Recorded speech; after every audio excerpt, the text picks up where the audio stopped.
Hello everyone and welcome to the May 2021 Talking Team webinar. My name is Nilu Parvinashtiani and I'll be helping with facilitating today's webinar. This webinar is sponsored by the Federal Highway Administration and hosted by the National Operations Center of Excellence, also known as NOCO. We at NOCO are really grateful of the Federal Highway Administration team who help organize the Talking Team webinar series each month. Before we start, I just wanted to quickly mention that if you don't know NOCO and its resources, you can view and click on the NOCO useful links box that you see on the bottom corner of your screen right now. Additionally, you can see useful links related to this webinar, the Talking Team web links, as well as a download pod where you can download the PDF of the presentation from today.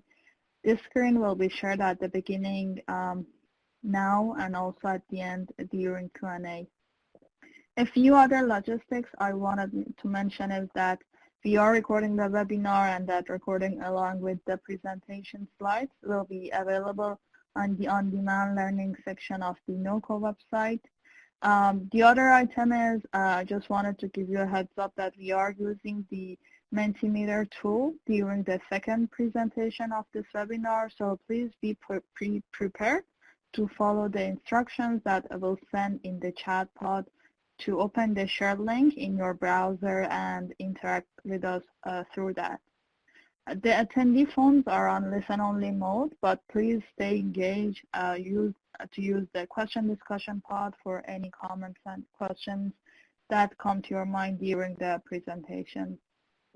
We have dedicated time at the end for a Q&A session, and our moderator will read each of your questions out loud and will pose it to the panel, as much as time allows it.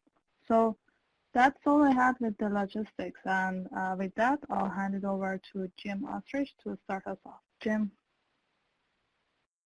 Thank you, Nilu, and we're very grateful as well from Federal Highway to the NOCO for hosting and everything, all the resources and information that reside there. And Paul, Joe, and I encourage our National Team Community Transportation Professionals, responders, to take advantage of those resources.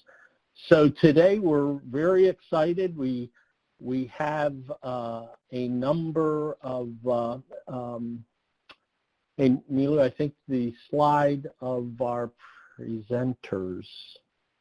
I'd like to introduce, there we go. Today's webinar, we have several, four actually, presenters and presentations that I think you'll find of really great interest. Besides my typical update that I'll give, after that I will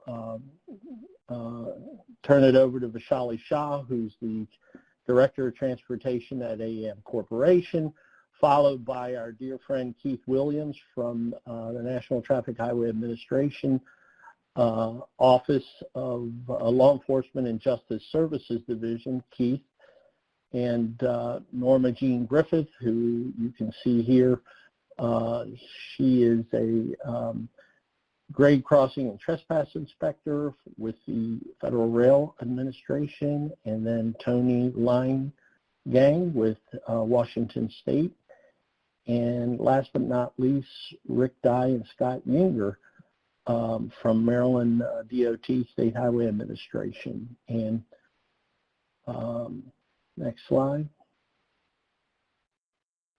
I think we have a slide for, just a quick update. A lot of you, maybe most of you, but certainly important for you to know that the Federal Highway, the annual TIM self-assessment, my colleague Paul has overseen for many years, formally completed in the summer, as you can see.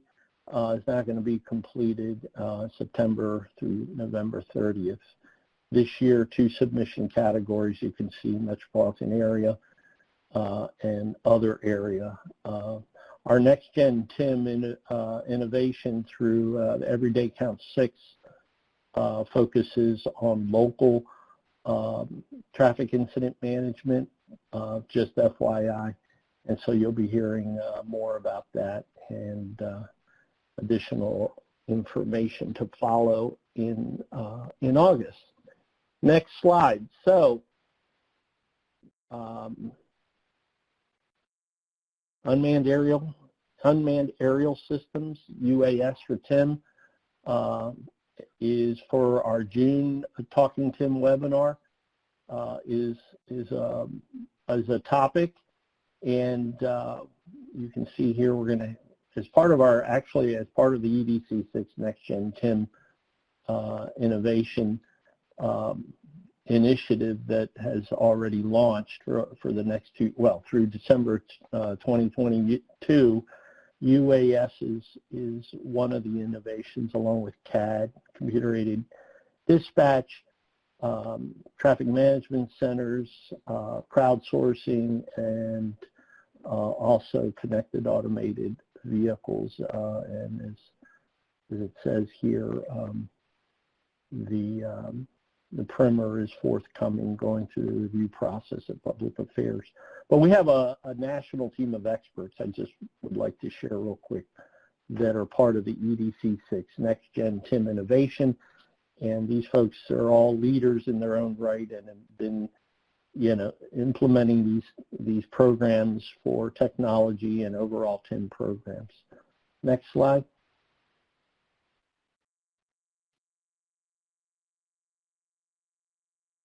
I guess I should advance it, huh? How about that, Jim? I think we need to move to the other slide deck, Jim. Nilu, if you could move Okay, it to so that's the end of that slide deck. So now the training. Thanks, Vishali. So as of, you can see, May 24th, we hit over 533,000 responders trained. A big deal for sure. I always start with this slide because this is the snapshot.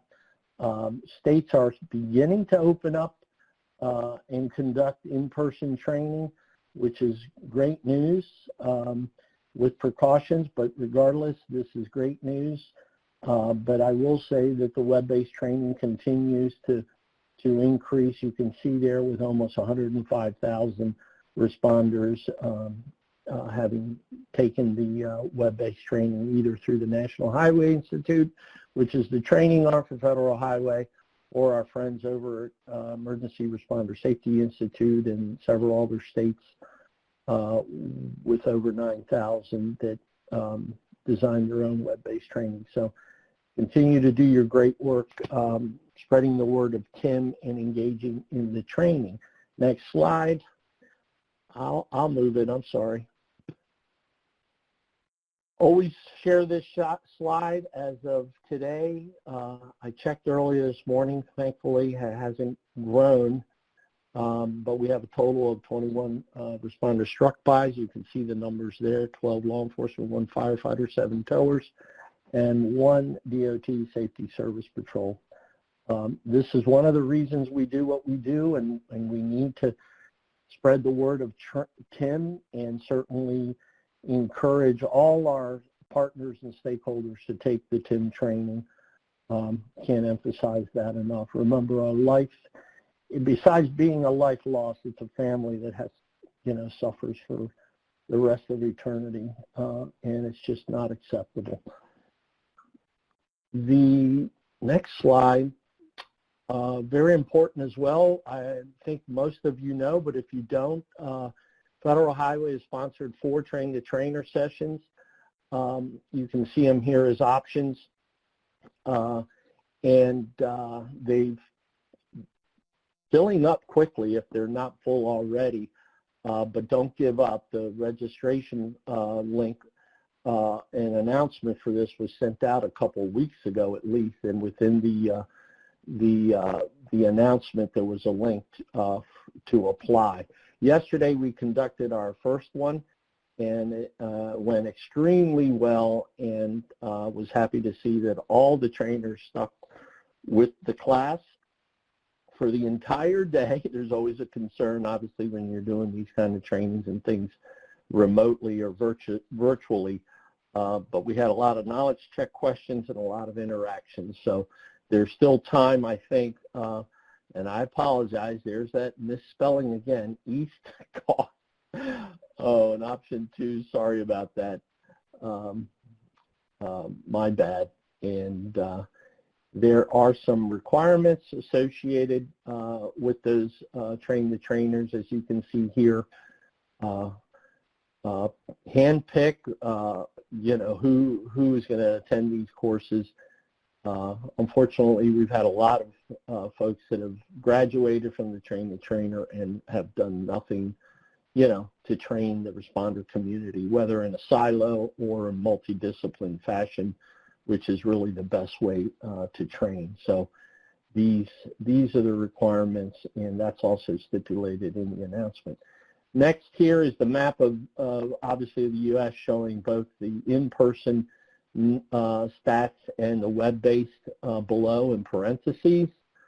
Take another 1, 2, 3 seconds to show you that. The next slide is the total train by state.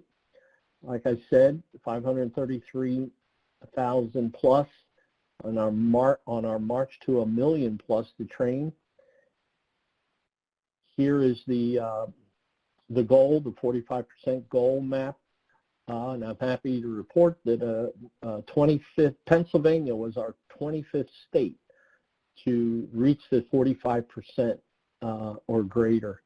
So congratulations to Todd Lease and all the folks in Pennsylvania, PennDOT, Pennsylvania Turnpike Commission, etc., DVRPC. So here's our contact info, and with that, I am going to turn it over to Vishali. Thank you, Jim. Really great to see the training continuing to go strong. Today, what I want to speak to is what's going to happen in about 6 months from now, which is the National Traffic Incident Response Awareness Week activity. And what I want to take a few minutes from everybody's time to get some input on is regarding this activity and the direction that the FHWA program is heading. So with that, I want to introduce 3 really amazing parallel efforts that are underway already to promote responder safety awareness and responder training. The first is initiation of a national collaboration amongst about 12 or so responder-associated associations, including FHWA and NHTSA.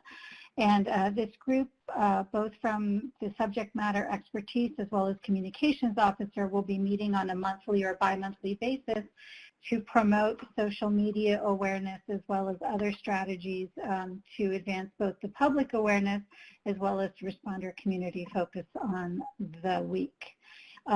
Along with that are 2 other efforts, US DOT Commemoration, and that's something that will happen in the Maryland, DC, Virginia area with incredible support from the TIM communities in Maryland, DC, and Virginia.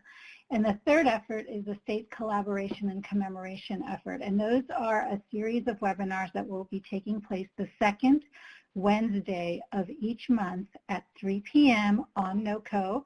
And we very much encourage you to have your state representative as well as a communications officer or public information officer from your state or local Department of Transportation so that you can hear about all the things that different organizations are doing to promote Response Awareness Week. So with that, I would love to start off by getting a quick input from everyone. If you would please go to menti.com, enter code 7068-6076, and give us 3 words that explain or encapsulate for you what National Traffic Incident Response Awareness Week is about. I'm going to give you guys 30 seconds. Get on and give us some words.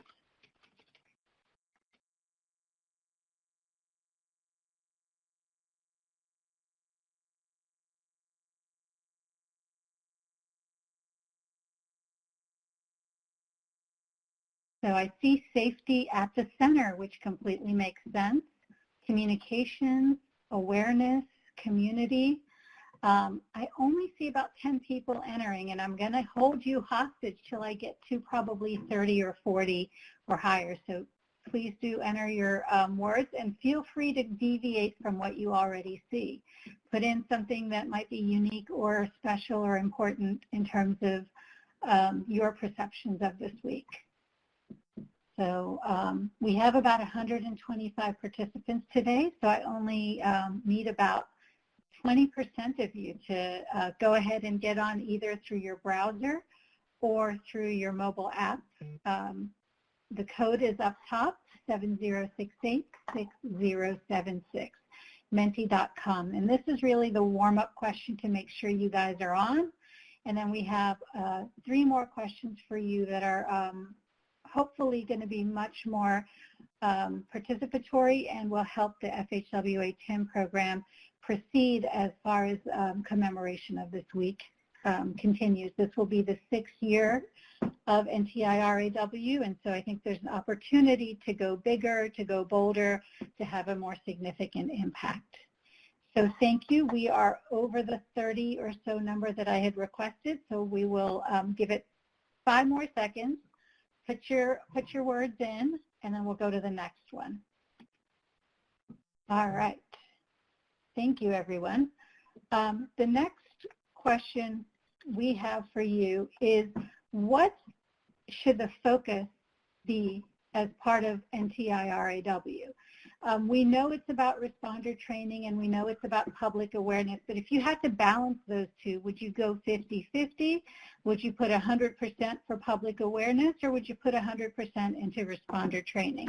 And so if you might go ahead and submit the next Mentimeter poll. A 1 means I want to go 100% focusing on responder training. A 5 means I want it all about public awareness of slow down and move over. Love to see you guys submit your response. Give you guys about 10 seconds for this one. And David Williams, thank you for putting 5 in the chat pod. All right. This is very similar to, we did this with our National Association group, and you guys are very similar to what the National Association said, very close in the middle, but focused a bit more towards the public. So this is really good information. Thank you. The next question we have is on the theme for 2021. 2020's theme was slow down, move over, and be safe. It was very clean, clear, communicated exactly what we wanted the public to do and to focus on.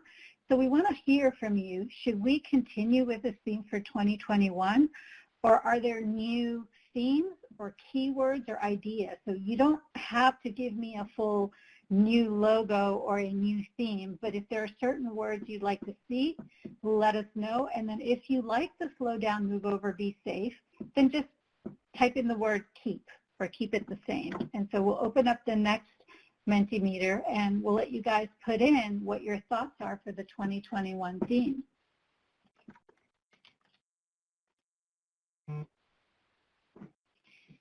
Well, the early responses are keep it the same. I see there's some don't drive impaired towards 0 deaths are some of the themes that are also being expressed. As you enter, you'll see these scroll further down. So it looks like a lot of people want to keep the theme because I think, you're right. It is incredibly impactful, and particularly as the trend increases in return to normalcy and increase in traffic, there are some statistics that maybe, help, that message will help resonate with. So Thank you, guys. We have 51 responses so far. I'll give it 5 more seconds, and then we'll move on to the next question. All right. Pay attention. I like that one. I also like their lives are on your shoulders. Very important message, an impactful message. Okay. So the big question for today that we want to hear from each and every one of you. This one, I mean, we have at this point over 130 participants, and I'd love to hear at least half of the participants respond, and that is the name. Over the last 5 years, we've heard NTIRAW is hard. Folks forget whether it's response or responder. And we've heard a lot of people call it TIM Week. We worked a bunch of different names, and this one, TIM Awareness Week, came up as a top contender amongst the national association committees. And so we want to hear from you. Do you like TIM Awareness Week? Do you love it? Does it work? Or you're not sure that it works, and maybe you want the FHWA and the community to think of something else? Or do you want to keep NTIRAW? So I will open up this poll and would love to hear from you. What do you think about calling it TIM Awareness Week? From a social media public awareness perspective, TIM Awareness Week seems a lot easier to say than NTIRAW or TIM AW maybe even. So I can see from the zeros on Keep It NTIRAW that that what we heard is pretty unanimous. Nobody, in recent years has gravitated towards NTIRAW. So we have a lot of like it, love it, and a couple of folks that aren't quite sure about the name. If you're not sure about it, we'd love to hear in the chat pod, what you think, or if you have any thoughts on it, would be great to hear it. So please do share in the chat pod. For those that love it or like it and it works, thank you guys very much. And we do want to hear your concerns if you're not sure it works. So moving on, we have something we hope everyone will participate in, and that's a photo contest. One of the things that we, as a FHWA struggle with is, having the visuals that really show the importance of TIM and the impact of TIM. There's a lot of great images and collateral that we have, but we want to refresh it, and we want to be able to show you, the TIM community, in our messaging. We're trying to become more active as a Twitter feed through the FHWA and to collaborate with a lot of the national associations and state DOTs. So we'd love to get some pictures from you. We want to hopefully have you send them in one of 5 categories: crashes with responders on scene, traffic safety service patrols, TIM responder training, TIM technology in use, so UAS, CAD, video sharing, and TNC operations, TIM committee meetings, or after-action reviews. We'd love the photos to be from the last 2 years, and we do need a photo release submission. And ideally, we'd like it to be a high resolution, and anyone can submit other than FHWA and their support contractors. So here's who you send the photo to, and we'll put this in the chat pod, and we'll also try to upload the photo release form for you guys to take away. Make sure you have the subject be TIM Photo Contest. Specify what category, and send us 1 photo, send us 10 photos, however many you like, maybe even 20 if that's what you'd like. And again, the rules are it has to be 2019 to 21, need to do the photo release form, and we'd love to have higher resolution photos. So please submit your photos by June 16th, that's about 2 weeks, and then we will be very excited to debut some of the winning photos during the next month's Talking TIM, as well as our NTIRAW or TIM Awareness Week that will be taking place on June 9th, the webinar June 9th at 3 p.m. And with that, I want to say thank you and turn it back over to Nilu.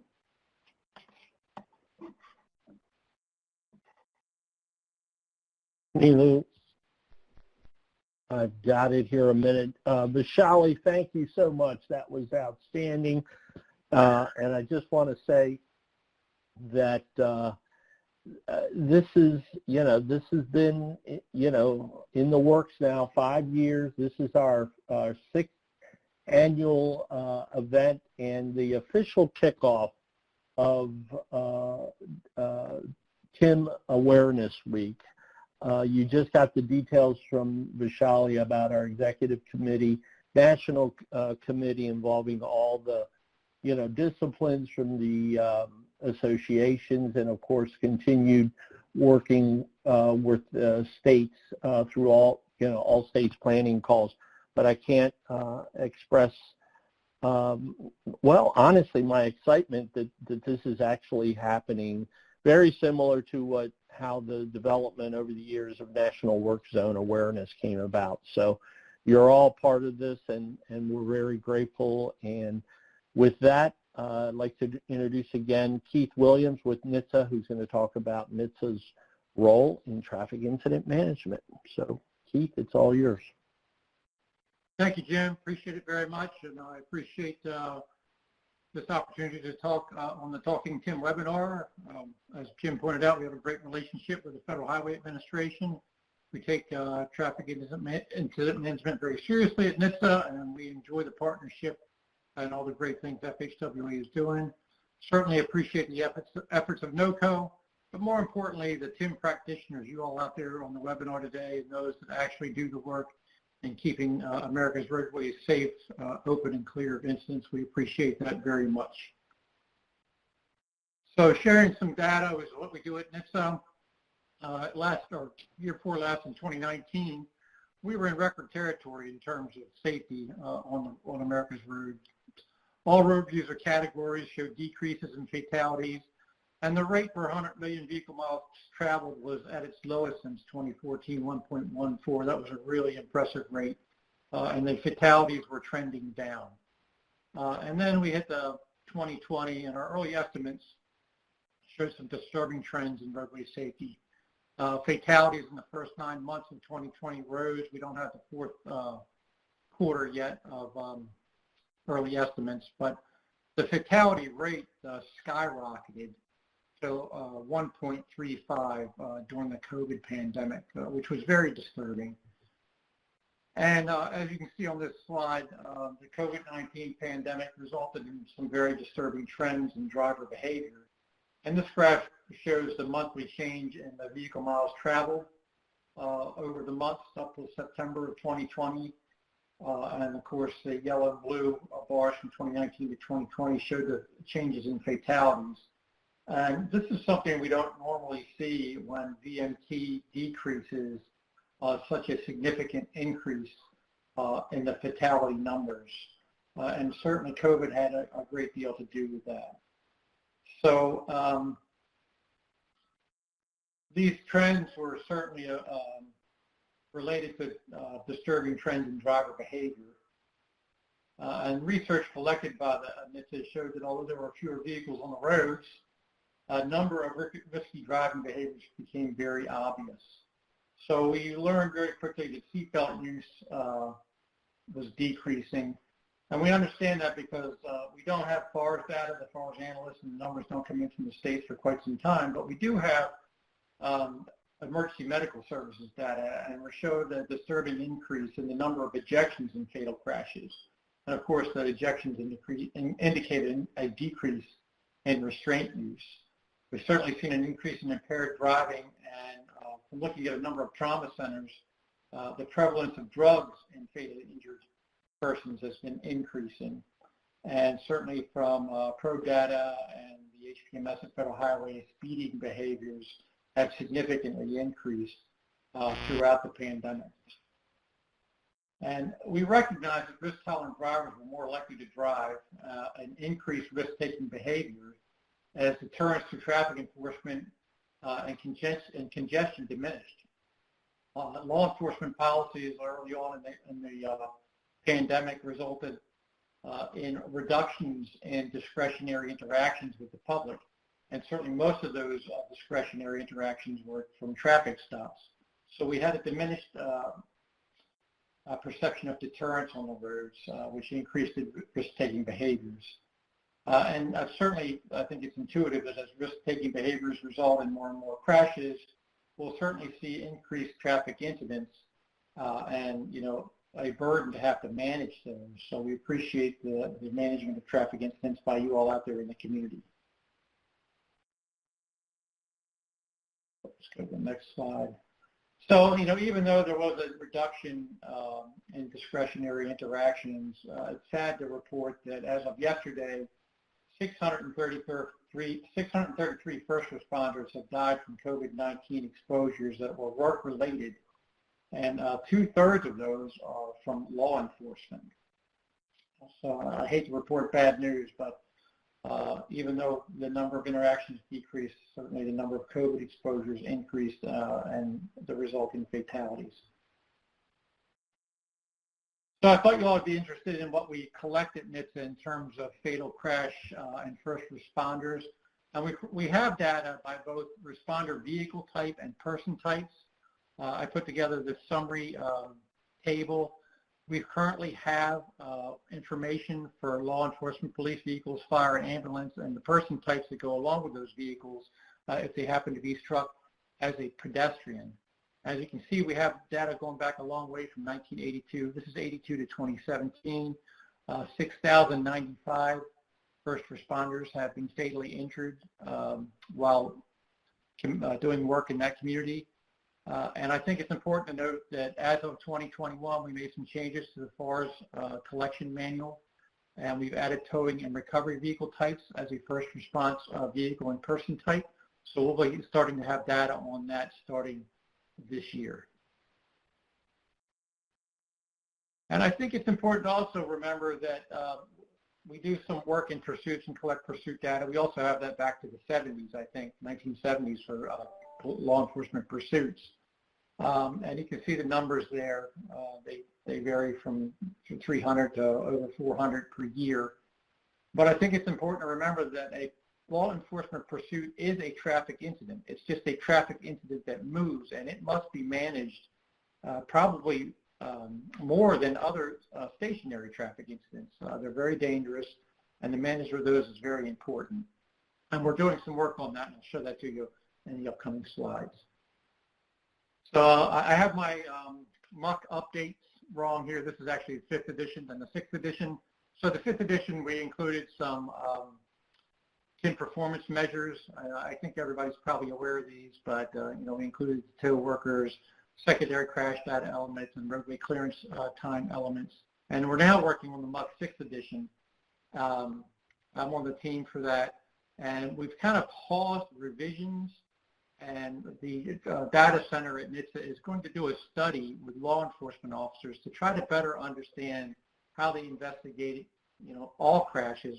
Fatal crashes are normally reconstructed, but, injury and property damage crashes, we're trying to understand better what law enforcement is doing in doing their investigations and completing the crash report. And we believe that information will certainly make the MUC 6th edition much better than, from the Ivory Palace at headquarters to try to understand that on our own or with an expert panel, which are normally have law enforcement, but they're normally of a higher rank and haven't investigated a crash in many years. So we're hoping this from the actual boots on the ground will help us do a better iteration of MUC. So I think you all are aware that we're engaging in a number of programs and projects centered on traffic incident management. And in the 2020 Appropriations Act, this is wording from that act that funds the DOT, specifically in this case. This language directed at NHTSA to study first responder safety and to study move-over issues. And basically, the Act included requirements for NHTSA to start projects to improve first responder safety with an emphasis on technology and the move-over laws. And we started a number of projects to do that, and I'll share those to you on these next slides. So first, our data center, the National Center for Statistics and Analysis, started a special crash investigation at our request. These are all struck by or move over related incidents. We're doing them in 9 states right now. We're collecting over 150 data elements for each crash, and we have go teams in each of these states that will go out. Of course, they don't go out when the crash actually happens. That can happen sometimes, but rarely. They go out afterwards and collect all these data elements. We're putting them into a data base, and as the database grows and this data becomes at a size where we can evaluate, we'll start doing that. But this is a really important effort, I think. We have a partnership with the Department of Justice on police pursuits, which was in the Appropriations Act requirements. That has been awarded to the Police Executive Research Forum, and that work is underway.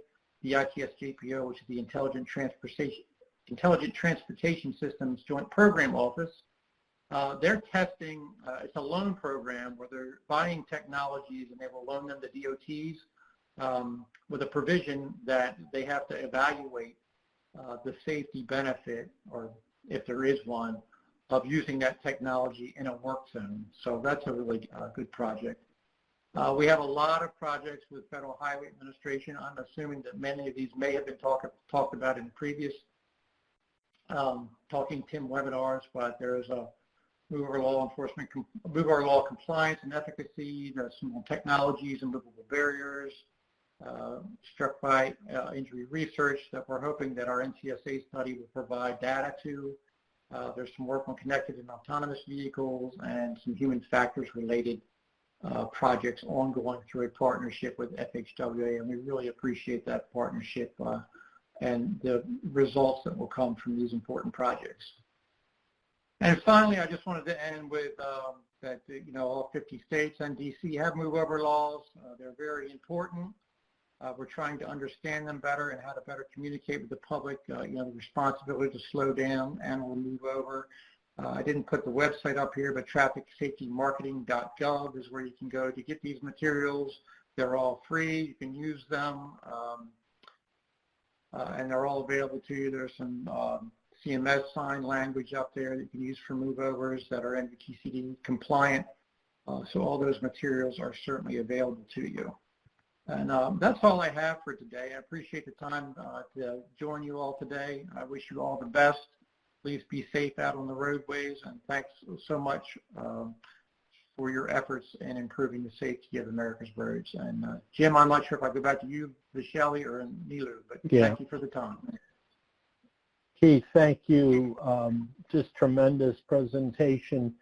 A lot of very serious and information, and we could discuss this for a while. So anyway, thanks again, Keith, and everything you do. We appreciate your partnership for sure. So next up is new friend of the program, if you will, Norma Jean Griffiths with the Federal Railroad Administration, FRA, is going to talk to us about incident detours involving railroad crossings. So, Norma Jean, all yours. Good afternoon, everyone, and thank you for this opportunity to address your group, of which I've been a part for several years now. I took this job in March of 2015, right after a very serious rail incident occurred that involved detouring traffic. And that's why I got involved in the program. And I was very fortunate. I worked with Mike Griskevich, who was also on the line here, to get this slide into the slide deck for the TIMS program. Each railroad carrier is required to maintain and establish a toll-free telephone service to receive calls reporting unsafe conditions. We call it the emergency notification system. It's the blue sign that you see at every crossing. And the number on the sign gets you directly to the dispatching railroad that can immediately get in touch with trains. It's not going to be seconds, but it certainly is going to shave time off calling 911, having them shuffle around and look for a number. So if you have a highway incident that occurs, say it's on I-95 or an I-10, and you decide that you need to detour traffic, in your plan when you're doing your detour plans, you need to look ahead and see if that detour is going to involve a railroad crossing or a highway intersection, because a crossing is nothing more than an intersection. And if it does involve that, and you do detour the traffic, in your plan should be to call the railroad, call the emergency number, let them know that you're going to be detouring traffic, because oftentimes that crossing is not designed to have the kind of traffic that you would see on an I-95 or an I-10. In the incident that kind of projected me into getting involved with this program, it was in Valhalla, New York, and it came off I-10, and the crossing was a small crossing near a cemetery that didn't see very many cars a day, but all of a sudden it was seeing I-10 type traffic. And a car got backed up and caught in between the two gates, and people tend to react very oddly when they find themselves caught in that dynamic envelope area. They panic and they do everything wrong, and in that incident they did, and it ended in a fiery crash and 6 people dying. So that was my big passion when I first started this job, was to figure out how we could educate emergency personnel with regard to if you're detouring traffic, making sure you include the railroad in one of your calls so that trains that are going to be approaching that crossing are warned. So the emergency notification system sign was not designed, obviously, for detour traffic, but it was designed in case there were disabled vehicles or other obstructions blocking railroad tracks, or obstructions to the view of the vehicle operator. Maybe a crash has occurred at or near the railroad crossing that could be a problem. And of course, if you're detouring traffic, you want to let them know as well. The background of the FRA, its mission is to enable the safe, reliable, efficient movement of people and goods for a strong America. And following a rail incident, the FRA conducts an investigation of select incidents in order to determine root causes and any other contributing factors. And in the case of the Valhalla, New York one, we, of course, did that along with the NTSB. We don't normally participate in emergency management following an incident, but we do provide local communities with regulations and resources and training to be better. And that's, again, how I got involved with TIMS in the first place, is trying to make responses better. We regulate the emergency notification system signs, and in the case of my division, we are the inspectors that go out and look at these blue signs wherever they are, and they should be at every single railroad crossing in America, and they should contain an emergency number. There are some resources that I want to make the emergency community aware of that are little known, and they're fabulous resources. The Rail Crossing Locator App can be very valuable to you, especially if you're detouring traffic. You can immediately pull it up on your smartphone and know where crossings are located as regards your detour. And then the National Transportation Atlas database is something that's available to you. We also have a series of educational videos that are on our website, and at the end of the presentation there is a link to show you how to get there. We also, in our division, we do training. It's called RISK, and it's an emergency responders course. It's kind of been on hold the last little while due to COVID and being able to face-to-face, but we do have those resources out there, and we have the whole film series, and we're currently shooting in June a series, two videos, one for the general public, and the second one will be for the emergency response community, or those of you that I'm talking to now. We do have this brochure that's out there, and I think it does a very good job for general emergency people to tell you how to use the sign, what to look for, what to do, how to understand what crossing you're at. The number on the blue sign, you see there the number 2, and that is a unique number to that particular crossing. So no 2 crossings in the U.S. should have that same number. So that's how you're going to identify yourself when you're reporting. And the reason that that was developed was because in emergency situations, somebody would say, I'm at Cherry Street. Well, in some communities, there's Cherry Street, Cherry Boulevard, Cherry Avenue, and the responders were sent to the wrong location. So this helps to identify the location. There's the remainder of that brochure, and anyone that wants a supply of those can reach out, and either Mike Ruskevich or I can get them to you. So this is the Locator app that we were talking about. If you want to upload it onto your smartphone, this is what you're going to see when you go to Google Play. And it's as I said, a fabulous tool for emergency response folks. It gives you all the information you ever didn't want to know about a grade crossing. If you go into it and you upload it, this is kind of what your screen is going to look like. It shows you the location of all of the grade crossings in that area. And if you click on one of those advanced warning signs, it's going to take you deeper into that, and it's going to show you where it's located. It's going to give you a, if you want to search it by DOT number, you can do that. You can search it by city. It's going to tell you where it is. When you first pull it up, it's going to give you a crossing ID, the name of the railroad, the name of the street that's on, kind of crossing that it is. Is it pedestrian? Is it a public? Is it a private? Is it in a quiet zone? And a quiet zone is where the train horn doesn't routinely blow. It's going to give you the milepost on the railroad, not the highway, but the milepost on the railroad where it's located. And then if you click on inspection record, it's going to take you to the inventory to give you everything about that crossing that is known. And it will also give you all the collisions that occurred there. And if you find a problem with it, there's an email to report it, and there's also an ENF emergency number on there as well that you can call. And just to make it clear, the number on the blue sign is not the same number everywhere in the U.S. It's particular to that crossing at that location.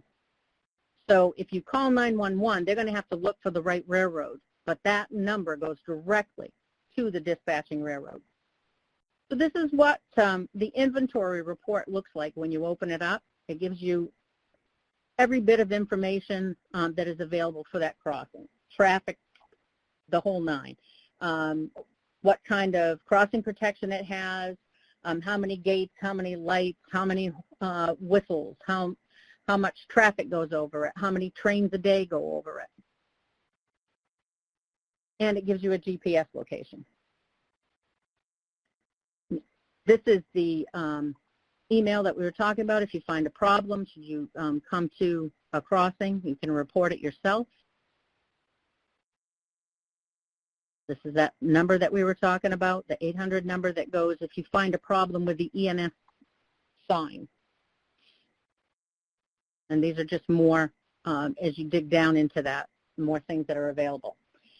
We talked a little bit, and Mike, if you're on the line, if you want to jump in here on this National Transportation Atlas database, these are layers of GIS that are available to your agencies if you want to upload them.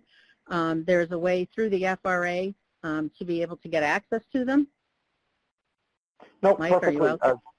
As Norma mentioned, if you would like a copy of our rail network to integrate into your 911 system, I can put an email in the chat. You'll have to just send me in a formal, just a request. We have to ensure that these are 911 centers and those types of things. But we can provide you a GIS layer that will integrate into your current 911 system to make you aware of the rail crossings, where the railroad's located. In some cases, we have railroad milepost, very similar to the interstate system. However, it's the railroad's milepost number, so it'll help you locate an incident easier. I'll put my email in the chat for everybody. Thank you. Thanks, Mike.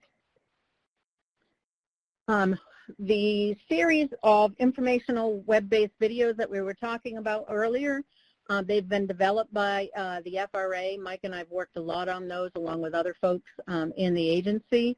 They're for rail safety for law enforcement, and we're not teaching you how to be a police officer, how to be a firefighter, how to be an emergency dispatcher.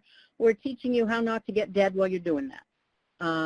And in the case of emergency dispatchers, we're trying to work with them to help them keep those folks safe out there and get the information where it needs to go as fast as it can get there. The topics are locating the incident, how to determine which railroad to notify, how to stop a train in an emergency, how to locate the train and the victims, because usually an incident is not at a grade crossing. It's quite a ways down the track because trains can't stop quickly. It could take them a mile or more. So once the impact occurs, the incident is probably out in the woods somewhere. So using the GPS to get to your crossing and then trying to locate where the crash actually has ended up. How to locate railroad personnel and railroad documents, because that can be important, and determining the appropriate response, because when you're called in, you don't know what you need to get out there. Maybe you need a drone response so you can figure out how you get equipment in there. Maybe you need, 10 ambulances. Maybe it's helping you to start to think about how to respond to that kind of an incident when it occurs.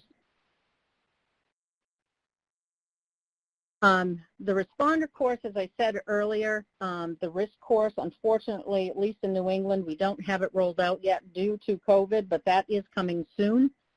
We used to have a course that has been sidelined because it was getting a little outdated, so that's in the middle of being reconstructed at the moment. But our video series is a standalone. It can be used by itself, or it can be facilitated.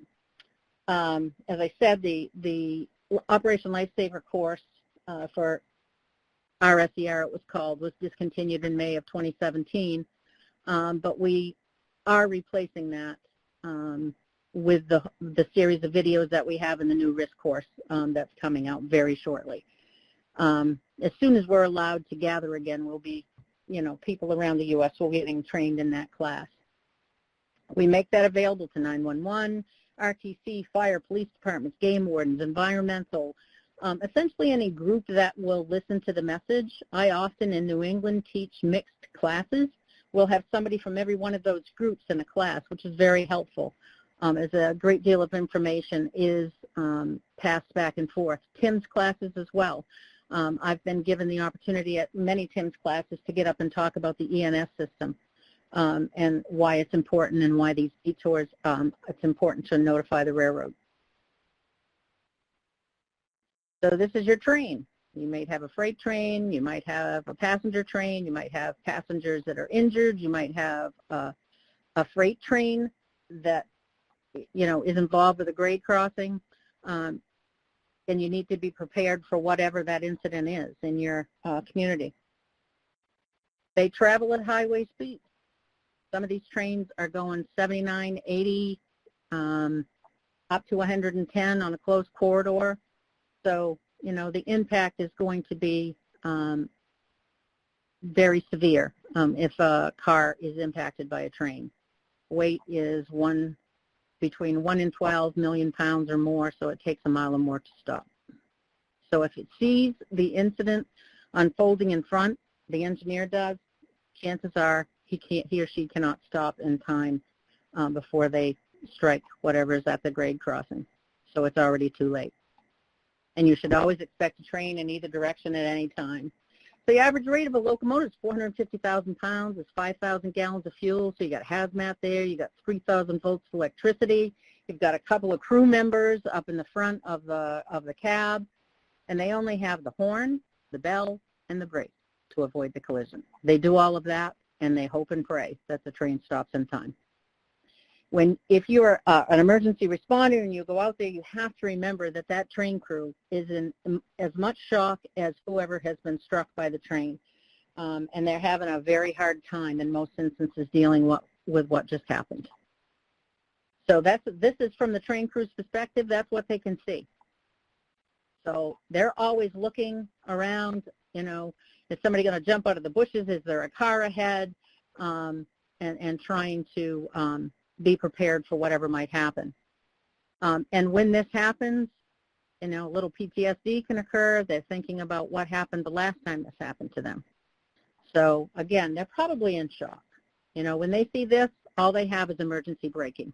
Blow the horn, do whatever they can. They can't swerve. So what number do you call to call the railroad? The number on the blue sign that we talked about, okay? How do you tell them the location of the incident? You have to know all of those things. You have the DOT number if you're at a grade crossing, so you can give them that. That's the closest crossing to where the incident may occur so that they can, you know, any emergency personnel can get there. When do you call the railroad? Always call the railroad. Always. It doesn't hurt. Calling the railroad to make them aware is never a mistake.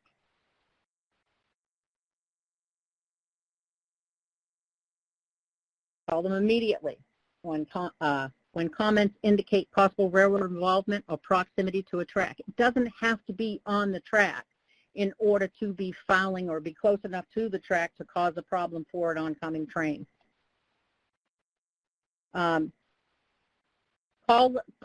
the train before you dispatch other people so that you can get the train stopped if possible.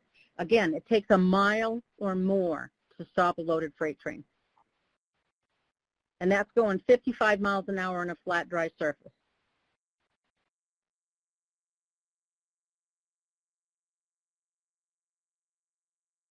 Your responses can save a tragedy.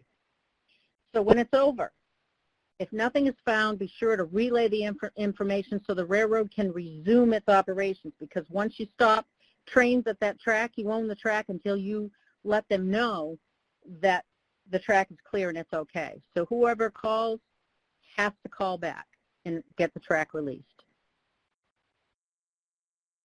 So again, we don't have a leading role, the FRA doesn't. We educate, we work with communities, we enforce regulations. So we're here as part of the safety group and the training community to help all of y'all that are involved in these incidents. I appreciate your time today.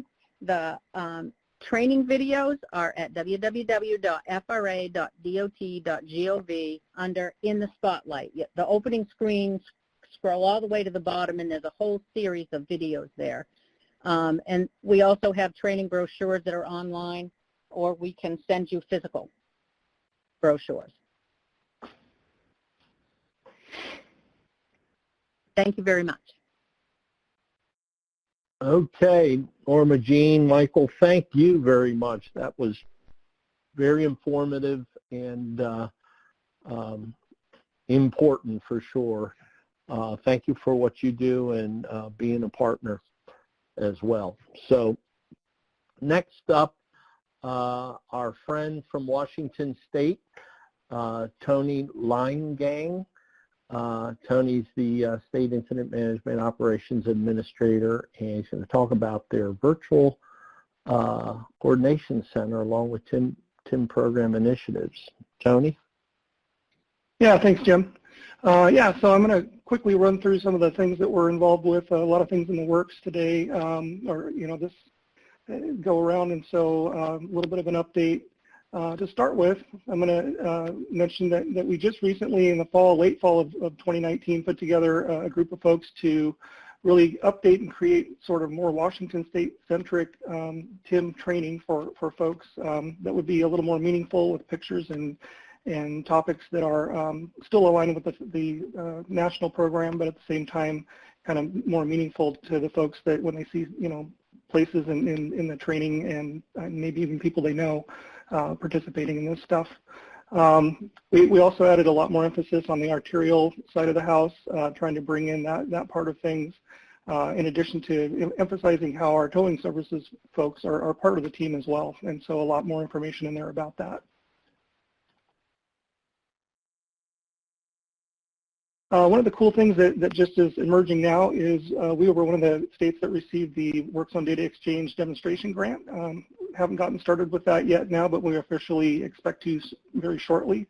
Our goal there is to build a addition to the system, if you will, that speaks in the growing specification nationally for the work zone data exchange, that would translate information coming in from the field, marrying up some of the information we have from a plan perspective, and ultimately producing it for cooperative automated transportation future applications and technologies. One of those pieces that we're actually testing as part of this grant is the advent of putting that information on our incident response trucks. And so just like a roadside device from a smart work zone, same kind of input would be coming from the vehicle, letting folks behind the incident know that they're, what something's up ahead that they should pay attention to, and ultimately maybe that comes through your car's dashboard or your autonomous vehicle of the future, as well as still putting out the traditional traveler information outputs that we have.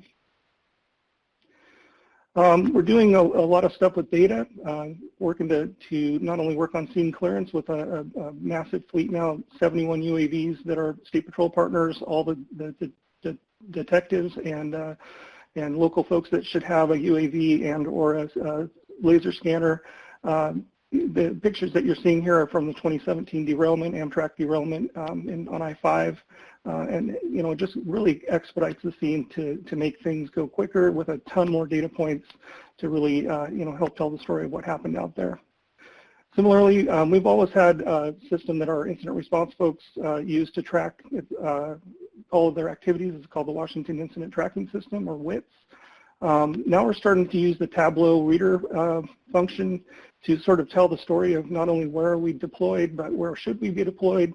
And basically the stuff in green here is where basically all the state highway crashes that were recorded over a period of time. And you can see in the orange where we have our dedicated incident response folks. That's not to say that we don't have also our maintenance forces supporting folks in other areas, but we don't have them reporting in WITS. And so we're trying to create a system where we can capture all of that information to make sure that we are sort of right-sized and built out. It also helps to tell the story ultimately that our maintenance forces are being diverted from their regular maintenance work. And so it could help with the investment strategies of the future to kind of know where our money's going and where our incidents are occurring. So in development as well, we've been working on a GIS-based interactive pre-planned detour system.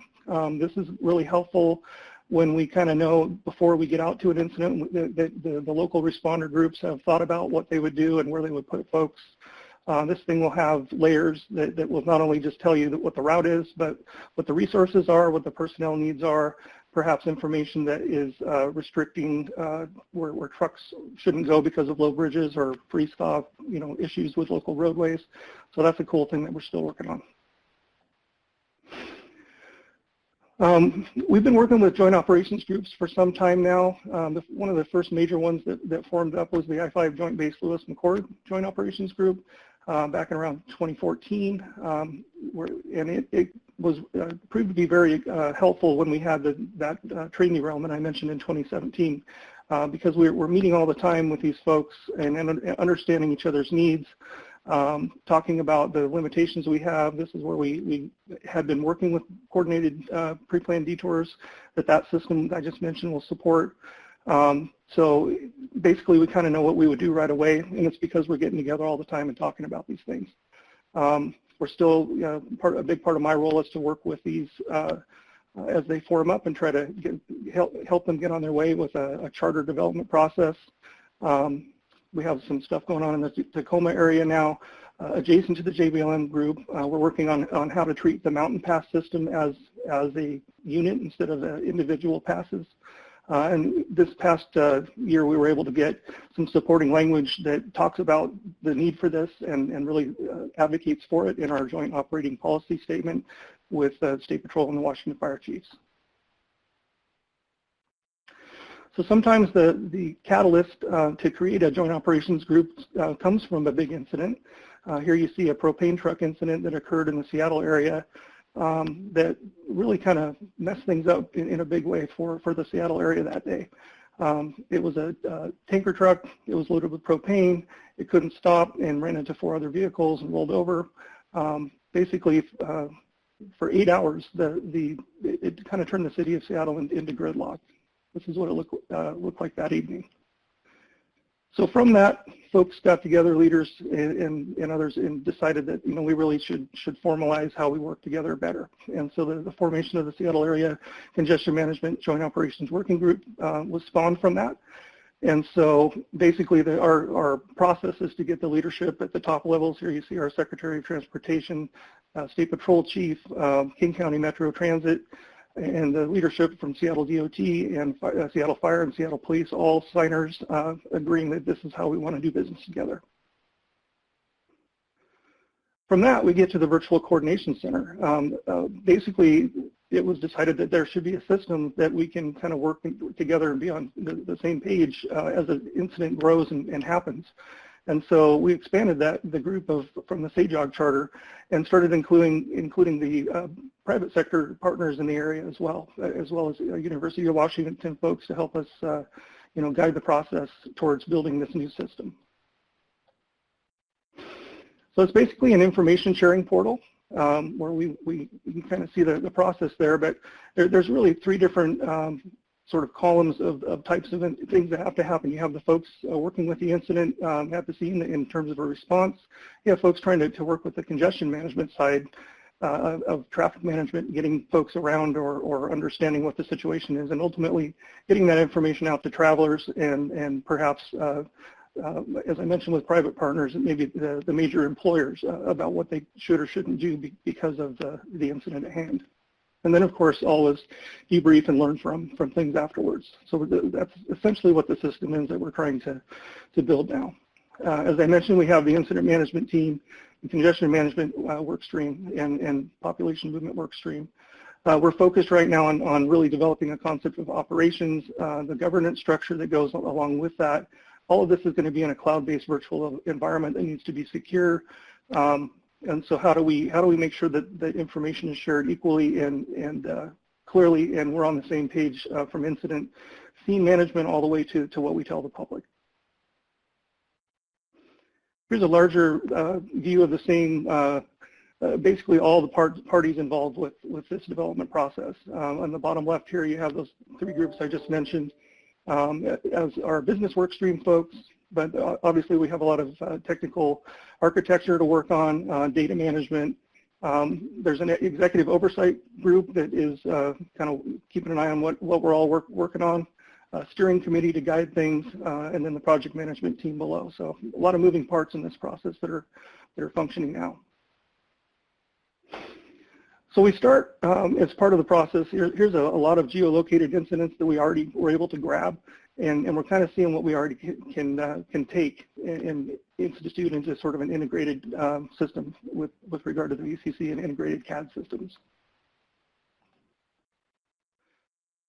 Part of our process is to get together in workshops and talk through various, this is an incident that we work through in a workshop after the fact to kind of see how it might look when we bring the team together, what kind of information what they want to see, and start growing the process until we get to something that's a little more useful. I'll show you an example towards the end here that talks about where we're at today.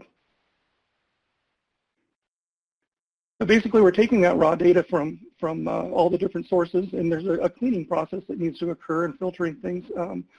Sensitive information needs to not be shared with everybody, but the right information does need to be shared. And so how do we get that into a usable form for the folks to look at in the system? The process that we've selected to do this effort is the Agile development process.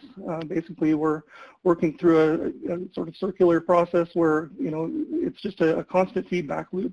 We pick parts and pieces of the system that we're working on at the time, and we hear from folks, we decide how to integrate that into the system, then we put it out and we tell, help folks, give us further feedback on did we meet the mark or not. We know that we're not going to get everything the first time, and so it's a very iterative process that allows us to keep moving forward. Here you can kind of see the deployment plan that we are in at this time. As you can see, May 2021 on the top left. We're just coming up on the end of wave 1. to get to our first minimum viable product, or MVP. Future iterations will occur to add more features and develop more detail, and really, ultimately focus on the functionality that we want to end up with as a team, that with a holistic view of everything that is going on during an incident. So here's the prototype that we're looking at today. Obviously, we have number one there is the integrated CAD system. On the left is what we call the incident model. So those are the details that we know of so far. At this time, we're trying to figure out who can make entries to the incident model or add information that isn't coming from CAD but adds more detail for us. And then, of course, a picture of sort of where things are happening with feedback information coming from that as well. So overall, the budget for this project was originally estimated at almost $8.4 million. That's including funding from a lot of in-kind match with six partner agencies and 9 private sector partners. There's some hard cash match going on as well. And this is kind of a growing and moving target, but we're on track right now in terms of producing things with all of these partners involved to really make a difference in kind of a unique and new way to operate together. So ultimately, if you have any questions specific to the VCC project, our project manager's name is Travis Phelps, and here's his information. Relative to just the overall traffic incident management effort in the state, you can always contact myself or Vince Fairhurst, our State Incident Response Program Manager. And with that, I'm good. Thank you. Tony, thank you. Another excellent presentation. I can't I can't tell you. I mean, when you first shared this with us, Paul and our team's known about it from you here recently, and it's just phenomenal, this VCC project. Of course, and everything else you do. You have had a question in the chat pod from Richard Boubin, or Beaubien maybe. How did the closure of the West Seattle Bridge closure impact response time for emergency vehicles? I'm probably not the best person to answer that question, but because that is the city of Seattle Bridge, but it definitely had an impact. That's a very critical linkage, that the big portion of the city of Seattle moves back and forth from, and so they've had to do what they can to work around things. And Sonia Palma's on here in the chat box. She's from the city of Seattle, and she's sort of answering some of that stuff. But yeah, definitely these are the things that happen, and it's kind of the reason that we want to be frequently getting together with the responder groups and understanding and planning ahead. Absolutely. Absolutely. Again, thanks for your leadership, Tony. Thank you. Yes, sir. So next is our friends from Maryland DOT State Highway Administration, Rick Dye and Scott Yinger. You can see Rick Dye is the Chart Systems Administrator, as Scott Yinger, Director of Operations Technology, Mobility, and Operations. And they're going to talk about responder vehicle to traffic management center video sharing. So I apologize if maybe we go over a couple of minutes, but I think it's very worthwhile to listen to these two gentlemen. They've been around a long time and are leaders as well. So with that, Scott, Rick, who's going first? It's Rick going first. Very good, Rick. Thank you. Okay, thank you, Jim. I appreciate it. And for everyone out there, just to let you know, the Office of Transportation, Mobility, and Operations at Maryland DOT State Highway Administration, it does all the, manages the emergency systems that we need for the roadways, which includes the Advanced Traffic Management System. So today I want to talk about the CCTV streaming and video sharing. And it's an interesting topic for us to discuss because basically we all have the same problem in all the states. You got a project that comes in, and that roadway project installs some cameras, and then another project gets slipped in there, and that project adds some more cameras, and they may be the same as the first. They may not be the same as the first, but Just as you're getting used to that, another project comes in and adds cameras. And pretty soon, we're just chock full of cameras. And so we have these cameras in our states, and we're using them for our incident management.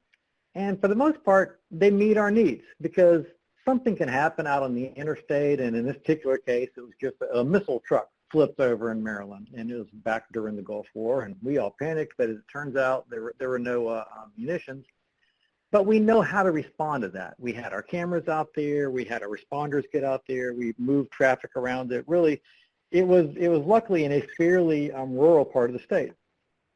But what happens if that would have happened right here? This is the new interchange at I-95 and 695, and it is just a beast. Well, if something like that happens here, the good news is people know what to do. They pick up the phone. They call 911. So in that particular case, a call would come into the Baltimore County PSAP, and being that big of a thing, a missile truck right in the middle of a major interchange, they'd probably pass along to Baltimore County Fire, and they'd probably also call the state police to help out because the state police handle the northern part of I-95 just north of Baltimore, and we'd start trying to respond to it. So the good news, as far as the DOT is concerned, I mean, as far as CHART is concerned, of course we have a camera there. Look at that intersection. We're absolutely are going to have cameras at that interchange. But the question is, how do we get that beautiful picture we have of that incident to the state police, to the Transportation Authority police, if something that big, to the Maryland Emergency Management Agency? All these people would need to know what was going on there.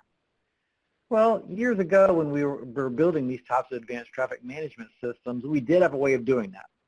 You know, in that particular case, that particular intersection belongs to the Maryland Transportation Authority, and they would have a camera, but they're a part of CHART. So that camera would come into CHART, and then CHART would share it with, you know, DOT headquarters and the state police and MEMA, but all those other people had to have the exact same kind of equipment. There were CHART workstations all over the state, and they would dust off and bring up their CHART workstation to see if they could figure out how to see that camera. And as things were going up, you know, up until about 2010, there was just a steady growth of cameras, but then in 2011, suddenly it jumped. And when it jumped us, it jumped, you know, orders of magnitude up to almost 800 cameras. And we thought, how are we ever going to share all these cameras with everybody? Well, as it turns out, there was an idea that came downward directed from the governor of how could we use these cameras in general in the state to secure our population. And he said, and my DOT will lead the way. So we started thinking, crap, we've got to secure the population. We're the DOT. How do we do this? So it found its way down to CHART because we dealt with cameras at the DOT, and we figured, okay, in that particular case, we need to come up with some kind of a prototype that has a way of translating between different types of protocols, because we didn't even use the same protocol as the Transportation Authority, much less other first responding agencies out there. And we need a secure point of entry for this data onto the MDOT network. We can't just keep punching holes in the network. We need a secure connection between us and a statewide sharing network like Network Maryland. And we also need to make sure that we can share it across the internet, because at the end of the day, most people use Network Maryland, but everybody uses the internet. So how could we do that? So we came up with a mission that we would create a group and we would look into identifying the cameras that are out there, cataloging them, every kind of camera we could think of that has this kind of video view of something that during a major first response we would need assistance with. And the goals were basically, okay, let's go ahead and come up with a secure way of doing it. Let's translate this video in real time to a common format. Let's securely share that video to anybody who wants to see it, but we're going to have to share it in ways that it can be consumed by any kind of applications over almost any kind of network, viewable on almost any kind of device. Seems easy, right?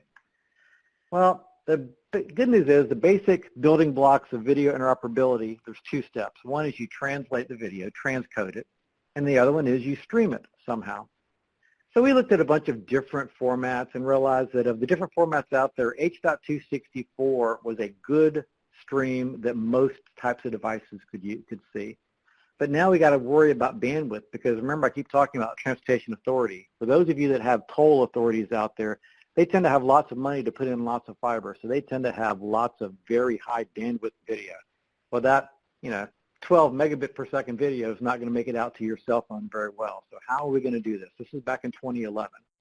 So it came out 192 kilobits per second tends to be a good balance between quality as well as size of the video. And once we get it translated into that H.264 at 192 kilobits per second, what are we going to do? We need to stream it. So we would pull that video into a streaming server, and we would wrap it in multiple protocols. So back in 2011, we came up with the 3 most likely protocols were real-time media, real-time streaming, and HTTP live streaming. Now, of those 3, the first 2 were heavily flash related, so we're mostly all using HTTP live streaming right now. But you can, when you're deciding how to stream your video, you can stream it in multiple different formats. It serves as that single point of distribution for video, and the streaming appliance moves the point of distribution from inside an agency's network to a DMZ. So when we started this, all the IT agencies for every agency said, nope, we're not sharing cameras, that's insane, you can't get into our network. But when we let them know that when that missile truck flips over in the interchange, everybody's going to need to see that video no matter what IT wants. So do you want emergency holes punched in your network, or do you want to come up with a way that we can share it through a DMZ on a firewall? And suddenly we became IT's best friend. So we explained a way that we could do it. So it was looking something like this. On the top of this slide, you see the different kinds of people and systems that might want to see these cameras. And at the bottom, you've got the actual cameras themselves. So the agencies may have cameras that they want to share. So first step would be utilize a transcoder to translate it into that H.264 192 kilobits per second. Doesn't have to be that, but that's what we chose for ease of use. Then this transcoder pulls the video from those management systems or cameras. Streaming appliance is installed on the agency's DMZ to support this regional network. So they're pulling in these cameras, they're translating them, and then they're pushing them to these streaming servers. The good news about the streaming server is it pulls that video at one time. So the other value we brought to these agencies is if you pull that video one time, you can then share it to 1,000 different people that want to see it. We, the video sharing people, will take that hit of bandwidth. You just share your cameras through a secure portal one time, and then we'll take care of sending it out to however many people you've authorized to see that video. And then it wraps it in multiple protocols, and like I said, right now we're primarily using HTTP live streaming. So we at the DOT went ahead and developed the technology, and we're good at that. But at the end of the day, we don't necessarily want to be responsible for managing an application. So what are we going to do? So we came up with how to do this, and then we contacted our Department of IT and said, why don't you guys take all the specs of how we built this, show it to all of your statewide hardware vendors that sell PCs and switches and routers and all that kind of stuff, see if anybody wants to become a vendor of this. And that actually worked out to where there's several companies now that create these things. The last step then is who's going to be the one selling this. So as the DOT, I've got lots of technology people, I've got a decent amount of money, I had the mandate of the governor, but I didn't have a badge. I didn't have an actual badge where I could say, I need your camera that's in your helicopter, police helicopter, or I need your camera that's on your mobile vehicle agent. So the Maryland Coordination Analysis Center, and each state has a Coordination Analysis Center. They were created after 9/11 to try to coordinate these types of incidents when they happen. So they basically are coming in, and they became responsible for this application. So they're the ones now that are doing the selling to everyone else. So this division of labor made it so that we can design a secure web-based portal for first responders and public safety personnel.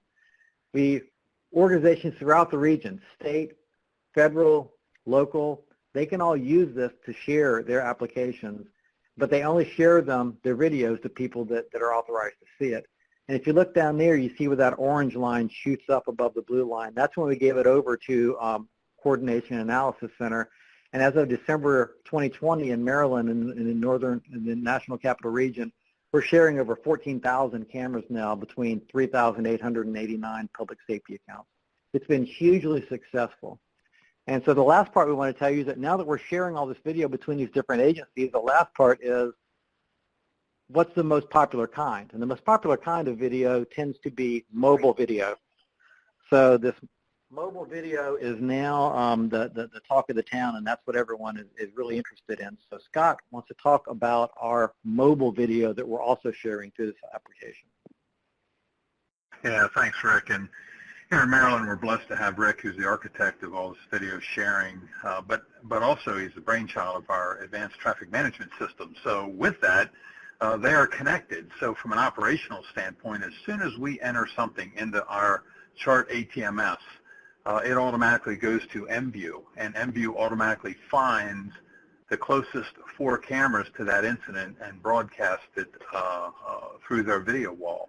So when it goes back to the Baltimore County Police, fire rescue, whomever, they have access to MView. They can look at the incident and they can see the nearest cameras and know where the incident is and what they actually need to take to the incident. So operationally, it's very helpful. And it also encourages folks to contact the DOT and actually report things that happen so it can they can see the cameras. So yeah, we tried and worked with mobile video as far back as 2010. So Rick and his team worked with a local vendor, developed a portable device, had a suction cup on a windshield. We put it on our trucks, and you kind of see the view that what we're able to see from our pole cameras on the left, but then what we're able to see through the truck windshield on the right. And invariably, what we ended up doing is contacting the driver of that patrol truck, the chart vehicle, emergency response truck, and ask them to move it a little bit so we get a better view. Knew that wasn't ideal, but at least it gave us a view of what they saw where we did not have pole cameras. So by 2013, we decided that, it's really important that the folks responding to things with the boots on the ground actually concentrate on the scene and have their head on a swivel and pay attention to what's going on, not move their truck around so we can get a better view of what they see. So we worked with a vendor again, and they developed a commercial off-the-shelf product that was remotely controlled from a traffic management center, and we were able to mount it to the aero panel rack just above the aero panel, and it was full pan, tilt, zoom control from a traffic management center and had autofocus on it, or could be manually focused from the center, but we always got a better view of the scene, and the driver didn't have to attend to that. So all that video goes through an access point name through the cellular network and back to the TMC, and hence to MView to be shared to everybody. In fact, I can see my truck cameras from my cellular phone. I can't control them, but I can view things there, and so can my bosses, and hence the situational awareness is much better. So we had these mobile cameras for several years, and we started to run into some problems, some maintenance. They'd been out in the weather all year round. And we have another team of folks that are incredibly talented here in Maryland said, those cameras aren't all that complicated. They're just some components, and there's no proprietary or patent on these things. We have those components. So they actually developed and procured the cameras and procured the different parts, developed the mount, and they integrated a camera into our truck. And where the commercial off-the-shelf cameras were around $17,000, and by the time you had them installed and got a maintenance agreement, around $20,000 a piece. For 70-some trucks, that would be expensive to replace all them. Well, these guys were able to develop and procure all the different pieces, install them on a truck for less than half of that. And as it turns out, it's the same camera that we have on our poles. This is just direct current as opposed to an alternating current camera. So the same pan tilt zoom, but again, we all maintain it in-house and became a lot less expensive. So the mobile video, I will say, if a picture is worth 1,000 words, a video is worth 1,000,000 words. And situational awareness, it can't be beat. And to share that with your partners certainly is very helpful to all the responders at the scene. Now, Nilo, I believe you have some video to get a sense, and this goes into that whole adage and conversation of do we record or do we not record video. So we do not record our mobile video or any video here in Maryland, but I had some screenshots or some images that I took from a monitor, and you can see when we got reports of tractor trailers being stuck on a mountain, not a mountain like in Colorado mountain. I'm sure there's some folks in Colorado laughing at this, but a mountain here in Maryland. We wanted to know what was going on. We could light up our cameras and we can see our chart trucks pushing tractor trailers up a snow-covered mountain, and you can see obviously that's a video taken of a monitor here in our traffic center, and it was around Christmas. You can tell by the Christmas lights. So again, gives us situational awareness and our executive situational awareness as to what exactly is happening on the mountain, why traffic is stopped, what the road conditions are, and what we're doing to help clear things out of the road. Now typically this is a little smoother video, but through the Adobe Connect, it's and with all these folks on here, it's probably slowed a little bit. It's not near this jerky. but you can see yet another video of one of our trucks pushing this tractor trailer up the slope to get it going in order to get some lanes open. Now you'll see one more video here, which some of you may have already seen. It's not ours, so it is a recorded video, but we were allowed to use this. And this is all near and dear to all of us in traffic incident management. But again, you'll get a sense as to why video can be so important when your folks are out there and they're paying attention. This is an emergency zone southbound on 95 in the area of West Palm Beach in Florida. So you can see they've got an amazing temporary traffic control device and emergency scene set up, and you can see that car just intrudes on the emergency scene. Law enforcement did get it stopped. The person driving did say they were text messaging, weren't absolutely paying attention, didn't realize they ran over 2 cones and almost hit a safety service patrol truck. But to get a sense what your folks face out there, to have this video available to you is incredibly important. So operationally, the mobile video gives us a lot of flexibility to places we don't have pole cameras or can't put pole cameras. It's dependent on the cellular network, so that can be a little bit of a letdown, but it's proved very, very, very well for us here. So with that, that's our presentation, and I'll just say thanks to Jim, thanks to NOCO, and thanks to the folks, nearly 140 champions of TIM on this call. It's a testament to Federal Highway and Office of Operations and their dedication to TIM Group. So much appreciate the opportunity to be here, and Chuck, appreciate your shout out earlier in the chat box. Good to see everybody.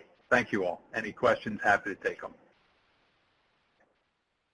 Yes, Scott, thank you, and Rick, you guys, as always, leading, and that's been the case for Maryland for a long time, so we really appreciate you. I know we're over a couple minutes here, ladies and gentlemen, but I'd like to maybe open the lines. If anybody has any questions they'd like to verbalize, please do so right now. Of course, every time we ask that, everybody's chicken and doesn't want to, but that's okay. We still love you. Anyway, I thank everyone for the questions in the chat pod. Nilu or Vishali, did we miss any questions in the chat pod? I saw folks interacting there, answering, presenters answering on their own. Yeah, I think there was a lot of response in the chat pod itself. I just have to say it's incredible of the technology development that you lead at Maryland DOT, and to bring that to bear to really transform visibility and accessibility of information. It's pretty exciting. Yeah, and Washington State as well, Vishali. It's just incredible. So again, on behalf of Federal Highway Office of Operations, thanks to, as well as the NOCO, we thank you for joining us today. Stay tuned next month again, UAS and other great presentations for your information. We have so much going on, but again, thank you to all our presenters, Keith Williams, Norma Jean, Mike, Tony, Rick Dye, Scott Yinger, and of course Vishali, and of course Nilu from the National Operations Center of Excellence. Take care, everyone. Be safe and keep doing great things. God bless.